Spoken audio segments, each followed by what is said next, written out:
कक्षा 10 एनसीईआरटी प्रायिकता का पाठ के प्रश्न उत्तरों को हल कर रहे हैं हम। 10 तक के क्वेश्चनों के वीडियो हमने पहले बना के भेजे हैं। 11 क्वेश्चन है कि गोपी अपने जल जीव कुंड के लिए एक दुकान से मछली खरीदती है। दुकानदार एक टंकी में जिसमें 5 नर मछली और 8 मादा मछली हैं में से एक मछली यदृच्छा अपने मन से उसे देने के लिए निकालती है। इसकी क्या प्रायिकता है कि निकाली गई मच्छी नर मछली हो। तो जल जीव कुंड जो है एक्वेरियम को कहते हैं, हम घरों में भी रखते हैं लोग एक्वेरियम।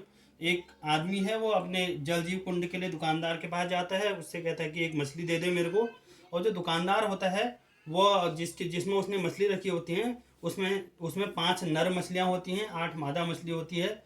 एक मछली को लेने के लिए वह हाथ को डालता है अपने, और उस मछली को निकालता है जब, तो उसके नर मछली निकलने की क्या प्रायिकता है ये बताना है। तो हमने लिखा है इसमें टंकी में नर मछलियाँ बराबर 5, मादा मछलियाँ बराबर 8, तो कुल मछलियाँ होगी 13। नर मछली निकलने की प्रायिकता अनुकूल परिणाम बट्टे कुल परिणाम। तो अनुकूल परिणाम नर मछली कितनी है 5 है, और कुल मछलियाँ जो हैं 13 हैं, तो 5/13। अगला क्वेश्चन है 12th। संयोग के एक खेल में एक तीर को घुमाया जाता है। आपने पुरानी पिक्चरों में भी देखा होगा कि कभी कभी ये जब हीरो या कोई विलेन को ढूंढने जाता है तो पुरानी पिक्चरों में एक ये घुमाने वाला तीर वाला होता है, और उसमें पैसे लगाए जाते हैं कि घूमता है ये, और माना उसने 7 नंबर, उसने कहा कि तीर 7 नंबर में रुकेगा तो क्या कहते हैं वो पैसे उसको मिल जाते हैं, और औरों में रुकेगा तो नहीं मिलेंगे। ऐसी एक संयोग का खेल है जिसमें 1 से 8 तक के अंक दिए हुए हैं, और जब इसको घुमाते हैं तो ये जो तीर का निशान है ये एक पॉइंट पर रुकेगा। अब आपको ये बताना है कि इसमें से जो ये पूछेगा तो उसकी प्रायिकता क्या होगी। तो ये जो 1 2 3 4 5 6 7 8 हैं ये कुल परिणाम है। कुल परिणाम हमारे 8 है, क्योंकि ये तीर का जो निशान है वो एक ही बिंदु पर रुकेगा, या तो 1 में रुकेगा, या 2 में, या 3 में, या 4 में, तो इसलिए कुल परिणाम 8 है। पहला है कि अगर जब हम इसको घुमाते हैं तो ये 8 पर रुकेगा, इसकी प्रायिकता क्या है। तो तीर के 8 को इंगित करने की प्रायिकता फॉर्मूला वही रहेगा, अनुकूल परिणाम बट्टे कुल परिणाम। अब जो 8 है वो एक ही है, तो 1 बट्टे कुल परिणाम कितने हैं 8 है, तो 1/8 है। सेकंड है इसमें एक विषम संख्या। तो आप देखते हैं इसमें विषम संख्याएं कौन कौन सी हैं। विषम संख्या हम देखते हैं कि इसमें जो विषम संख्या है वो 1 3 5 और 7 है। तो यहाँ आपको लिख लेते हैं हम 1 3 5 7, तो यानी कुल विषम संख्याएं कितनी होगी, कुल विषम संख्या जो कि हमारे लिए अनुकूल परिणाम होंगे। इनमें से अगर किसी में रुकेगा तो अनुकूल परिणाम हुए हमारे लिए। तो ये 4 है, 1 2 3 4। तो जब ये इसको घुमाया जाता है तो इनका एक विषम संख्या पर रुकने की प्रायिकता पूछ रहा है, तो इसलिए विषम संख्या पर रुकने की प्रायिकता, विषम संख्या में रुकने की प्रायिकता। तो विषम संख्या में रुकने की प्रायिकता फॉर्मूला भी अनुकूल परिणाम बट्टे कुल परिणाम। अनुकूल परिणाम इसमें 4 हैं, क्योंकि या तो 1 3 5 7 में किसी में भी रुकेगा तो ये हमारे अनुकूल परिणाम है, ये विषम संख्या है। और कुल परिणाम तो वही है 8, 4/8, इसको काट सकते हैं हम, 4 कम 4, 4 दूना 8, तो यानी कि 1/2। तीसरा इसमें दिया हुआ है कि 9 से छोटी संख्या, 9 से छोटी संख्या इंगित करने की प्रायिकता, इंगित करने की प्रायिकता। अब 9 से छोटी कितनी संख्या है, तो 8 संख्याएं हैं 9 से छोटी, और कुल परिणाम कितने हैं वो भी 8 है, 8 से 8 कट जाएगा तो 1। पासे वाला प्रश्न है, पासे वाले एक प्रश्न आता है लगभग एग्जाम में। तो एक पासे को एक बार फेंका जाता है, निम्न को प्राप्त करने की प्रायिकता क्या है। 13वां क्वेश्चन है, एक अभाज्य संख्या। तो अब जब हम पासे को फेंकेंगे तो सभी परिणाम या तो 1 आएगा, या 2 आएगा, या 3 आएगा, या 4 आएगा, या 5 आएगा, या 6 आएगा। यानी कि जो कुल परिणाम होंगे हम पासे को फेंकेंगे तो 6 होंगे। अब पहला हमने निकालना कि एक अब पासे को फेंका, एक अभाज्य संख्या निकलने की प्रायिकता क्या होगी जरा। तो अभाज्य संख्याएं क्या क्या होती हैं, वो संख्याएं जिसमें स्वयं और 1 का भागा जाता है उनको हम अभाज्य संख्या कहते हैं। एक अभाज्य संख्या नहीं होती है, तो एक 2 होती है अभाज्य संख्या, एक 3 होती है, एक 5 होता है, क्योंकि 2 3 में खुद का भागा जाता है, 1 का जाता है, 5 में भी खुद का भागा जाता है और 1 का जाता है। तो अभाज्य संख्या होगी 2, 3, 5, यानी कुल मिलाकर अभाज्य संख्याएं कितनी होगी? 3।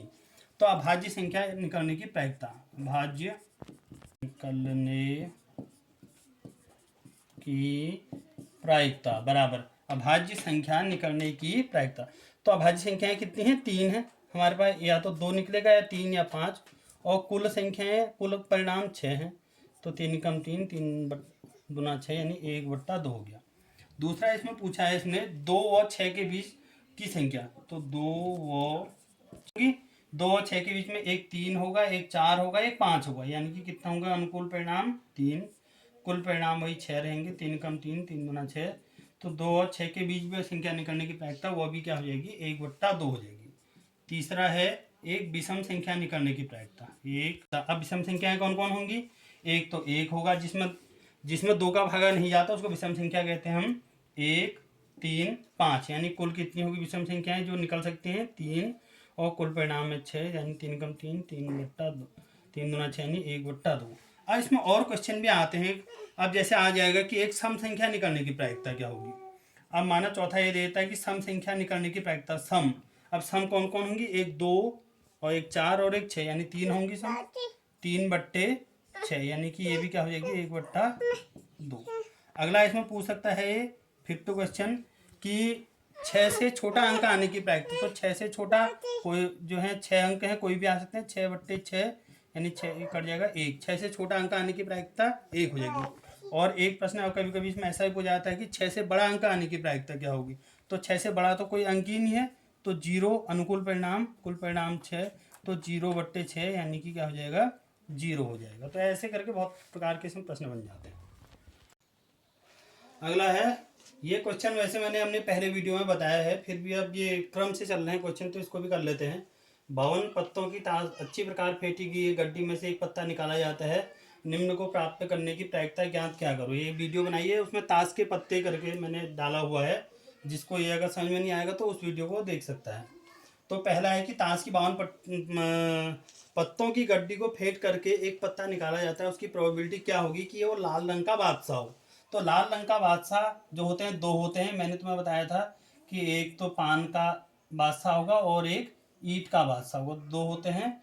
तो 2 अनुकूल परिणाम हो गए, 2 और कुल पत्ते जो होते हैं 52 होते हैं, 2/52, 2 से ये 26 बार कट जाएगा, तो 1/26 हो जाएगी लाल रंग का बादशाह निकलने की प्रायिकता। एक फेस कार्ड। अब फेस कार्ड हमने आपको बताए थे कि गुलाम, बेगम और किंग बादशाह फेस कार्ड होते हैं। तो गुलाम जो होंगे वो 4 होंगे, और बेगम भी 4 होंगी, बादशाह भी 4 होंगे, तो एक कितने हो जाएंगे? टोटल फेस कार्ड 12 हो जाएंगे। तो एक फेस कार्ड निकालने की प्रायिकता, तो 12 फेस कार्ड हैं, तो 12/52, अनुकूल परिणाम 52, कुल परिणाम ताश की गड्डी में 52 पत्ते होते हैं। लाल रंग का तस्वीर वाला पत्ता। अब लाल रंग का तस्वीर वाला पत्ता, तो लाल रंग का तस्वीर वाला पत्ता या तो पान का होगा, लाल रंग का होता है, या फिर ईंट का होगा लाल रंग का तस्वीर वाला पत्ता। तो पान में भी गुलाम, बेगम और बादशाह 3 ये होंगे तस्वीर वाले पत्ते। ईंट में भी लाल रंग की गुलाम, बेगम और बादशाह 3 ये होंगे, तो 3 ये हुए, 3 ये हुए, 3 धन 3, 6 हो गए लाल रंग के तस्वीर वाले पत्ते। तो लाल रंग का तस्वीर वाला पत्ता निकलने की जो प्रोबेबिलिटी हो जाएगी 6 हैं बट्टे कुल पत्ते, तो 52, 6/52। पान का गुलाम। अब हर एक पत्ता एक ही होता है, वही पान का कह रहा है, तो वैसे गुलाम 4 होंगे, लेकिन पान का गुलाम पूछा है तो वो एक ही होगा, 1/52 इसकी प्रायिकता हो जाएगी। हुकुम का पत्ता। हुकुम के 13 पत्ते होते हैं, तो 13 बट्टे कुल पत्ते हो गए 52। ईंट की बेगम। ईंट की एक बेगम होती है, और कुल पत्ते हो गए 52। अगला क्वेश्चन है 15। ताश के 5 पत्तों ईंट का दहला, गुलाम, बेगम, बादशाह, इक्का को पलटकर अच्छी प्रकार से फेंटा जाता है, फिर इसमें से एक पत्ता निकाला जाता है। तो कौन कौन से कह रहा हो? 5 ही पत्ते हैं ताश के। एक दहला है, एक गुलाम है, एक बेगम है, एक बादशाह है, और एक इक्का है। तो ये 5 पत्ते हैं ताश के, इनको फीट करके ऐसे उल्टा करके रखा जाता है, फिर एक पत्ता निकाला जाता है। उसकी पहला है कि एक उसकी क्या प्रायिकता है कि वो निकला हुआ पत्ता बेगम की हो। अब बेगम की हो वो निकली हुई, तो बेगम तो एक ही है, एक, और कुल कितने हैं? 1, 2, 3, 4, 5, तो कुल है 5। तो इसकी प्रायिकता क्या हो जाएगी कि एक पत्ता इसमें से निकाला फीड के, उसका बेगम के निकलने की प्रायिकता क्या होगी, तो 1/5। अगर गुलाम कहता तो उसकी भी 1/5, क्योंकि गुलाम एक ही है। दूसरा इसमें दे रखा कि यदि बेगम निकल आती है, अब बेगम आपने निकाल दी और अगर बेगम निकल आती है तो उसे अलग रख दिया जाता है। अब बेगम निकल आती है, इसे अलग रख देंगे तो कौन कौन से पत्ते बचे, 4 ही पत्ते बचेंगे हमारे पास, 1 2 3 4। वो बचेगा दहला, गुलाम, बादशाह, इक्का, 4 पत्ते बचेंगे, क्योंकि बेगम निकल आ रही है तो उसे अलग रख दे रहे हैं हम। तो इसकी क्या प्रायिकता है, पहला कि एक इक्का हो, तो इक्का निकलने की क्या प्रायिकता हो जाएगी, इक्का 1 है और कुल पत्ते कितने हैं, 1 2 3 4, 1/4 इक्के निकलने की प्रायिकता हो जाएगी। और एक बेगम हो, एक बेगम, ये बेगम का साइन है, बेगम निकलने की प्रायिकता, बेगम तो इसमें है ही नहीं तो 0, और कुल पत्ते हैं यहाँ को 4, तो 0/4 बराबर 0। इसी कारण 12 खराब पेन 132 अच्छे पेनों में मिल गए। केवल देखकर यह नहीं बताया जा सकता कि कोई पेन खराब है या अच्छा, इसमें से एक पेन निकाला जाता है, निकले पेन के अच्छा पेन होने की प्रायिकता ज्ञात करोगे। खराब और अच्छे पेनों को मिला दिया है, एक पेन हम निकाल रहे हैं तो हमको बताना है कि उसका अच्छा पेन निकलने की क्या प्रायिकता होगी। तो खराब पेन है इसमें 12, अच्छे पेन दे रखे 132, कुल पेन कितने होंगे, इनको जोड़ देंगे 144। ये हमारे जो कुल परिणाम भी होंगे 144। अब एक अच्छा पेन निकलने की प्रायिकता क्या हो जाएगी, अच्छा पेन है 132 और कुल पेन है 144, तो 132/144। अगर आपसे ये पूछता है कि एक खराब पेन निकलने की प्रायिकता क्या होगी इसमें, तो खराब पेन 12 है और ये 144, 12/144 हो जाता। अगला है 17वां क्वेश्चन। 20 बल्बों के एक समूह में 4 बल्ब खराब हैं, 4 बल्ब खराब हैं, इस समूह में से एक बल्ब निकाला जाता है, इसकी क्या प्रायिकता है कि यह बल्ब खराब होगा। अब 20 बल्बों का समूह है, उसमें से एक बल्ब निकाला जाता है जिसमें 4 बल्ब खराब हैं। अब हमने यहाँ वो कर रखा कि अच्छे खराब बल्ब बराबर 4, अच्छे बल्ब बराबर, अब 20 बल्ब हैं कुल, खराब बल्ब उसने 4 दे रखे हैं, तो अच्छे बल्ब कितने होंगे, 16 होंगे, यानी कुल बल्ब कितने हो जाएंगे, 26।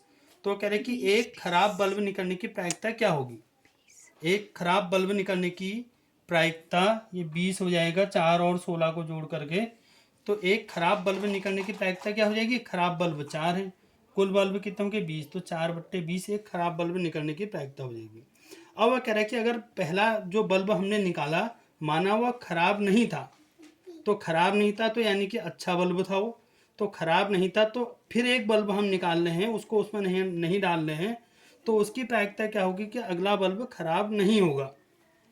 तो जो पहले वाले में वो कह रहा था कि एक बल्ब निकाला, उस बल्ब के खराब होने की क्या प्रायिकता होगी, तो पहले वाले में तो बल्ब के खराब होने की प्रायिकता 4/20 हो जाएगी। अब माना अगर वो बल्ब खराब नहीं निकला तो उसकी प्रायिकता क्या, उसको हम मिला भी नहीं रहे हैं उसमें दोबारा, उसकी प्रायिकता क्या होगी फिर दोबारा कि वो बल्ब जो हम निकालें वो खराब नहीं होगा। तो अगर अब अगली बार बल्ब निकालेंगे वो खराब नहीं होगा, उसकी प्रायिकता निकालनी है, तो यानी कि अच्छा बल्ब होगा, वो खराब नहीं होगा। तो फिर तो अब पहले अच्छे बल्ब कितने थे 16, और पहले एक अच्छा बल्ब निकल गया है, तो अब बल्ब अच्छे कितने बच्चे 15, तो 15 अनुकूल परिणाम होगी। अब एक बल्ब कम भी हो जाएगा, कुल बल्ब पहले 20 थे तो 15/19 हो जाएगा। अब अगला क्वेश्चन है 20वां। मान लीजिए आप एक पासे को आकृति में दर्शाए हुए आयताकार क्षेत्र में गिराते हैं, इसकी क्या प्रायिकता है कि वो पासा 1 मीटर व्यास वाले वृत्त के अंदर गिरे। अगर पासे को आप इसमें गिराते हैं तो इसकी प्रायिकता पूछनी है कि बतानी है कि वो पासा जो है 1 मीटर व्यास वाले वृत्त के अंदर ही गिरे। अब जो इसकी त्रिज्या दी है वृत्त की वो 1 मीटर, इसका व्यास 1 मीटर दिया हुआ है, तो त्रिज्या हो जाएगी, व्यास की आधी त्रिज्या होती है, तो त्रिज्या हो जाएगी 1/2 मीटर, 2 से हम भागा देंगे तो 0.5 मीटर। अब पासा वृत्त के अंदर गिरने की प्रायिकता हमसे पूछा है कि पासा वृत्त के अंदर गिरे, इसकी प्रायिकता क्या होगी। तो प्रायिकता क्या होगी, उसके अनुकूल परिणाम बट्टे कुल परिणाम। अब अनुकूल परिणाम तो हमारा इतना ही है, जब इसके इस वृत्त के अंदर वो पासा गिरेगा वही हमारा अनुकूल परिणाम है। तो यानी हमारा अनुकूल परिणाम क्या हो जाएगा, इस वृत्त का क्षेत्रफल, और कुल परिणाम क्या हो जाएगा, आयत का क्षेत्रफल। तो अंदर गिरने के वृत्त का क्षेत्रफल बट्टे आयत का क्षेत्रफल, वृत्त का क्षेत्रफल होता है πr², आयत का क्षेत्रफल होता है लंबाई गुणा चौड़ाई। पाई की वैल्यू 3.14 रख दी यहाँ आपको, आर दिया था 0.5, तो स्क्वायर है तो 2 बार लिखेंगे, 0.5 गुणा 0.5, लंबाई है इसकी 3 मीटर आयत की, और चौड़ाई है 2 मीटर। इन सबको गुणा करेंगे 0.785 और 3 दूना 6, भागा दे देंगे 6 से, 0.13 जो है प्रायिकता है इसकी कि वो इसके अंदर गिरे। अगला है क्वेश्चन, 144 बॉल पेनों के एक समूह में 20 बॉल पेन खराब हैं, शेष अच्छे हैं। अब वो कह रहा है कि कुल बॉल पेन 144 हैं, खराब पेने 20 हैं, तो अच्छी पेने कितनी हो जाएंगी? 122 हो जाएंगी। अब आपसे, आप दुकान में गए तो अच्छी पेन ही लेना चाहेंगे, तो पहला दिया हुआ है कि पेन आप वो खरीदोगे उसकी प्रायिकता क्या होगी। अगर खराब पेन होगी तो आप नहीं खरीदोगे, तो पेन खरीदोगे उसकी प्रायिकता क्या होगी? आप अच्छी पेन ही खरीदोगे, तो अच्छी पेनें कितनी हैं? 122 अच्छी पेनें हैं, और खराब कुल पेनें कितनी हैं? 144। तो 122/144 आपके पेनों को खरीदने की प्रायिकता है। और पेन आप नहीं खरीदोगे, इसकी प्रायिकता क्या है कि खराब पेन को आप नहीं खरीदोगे, 20 पेनें खराब हैं और कुल पेनें तो वही हैं 144। तो 20/144 जो है पेन नहीं खरीदने की प्रायिकता है। Last, thank you. 15.1 प्रायिकता का जो चैप्टर है ये कंप्लीट हो चुका है। अब अगली वीडियो के साथ हम आएंगे 15.2 में। आपको इस 15.1 एक्सरसाइज में जो क्वेश्चन भी समझ में नहीं आया होगा, आप हमें कमेंट के माध्यम से बता सकते हैं। अगर अच्छा लगे तो वो भी बता सकते हैं। Thank you.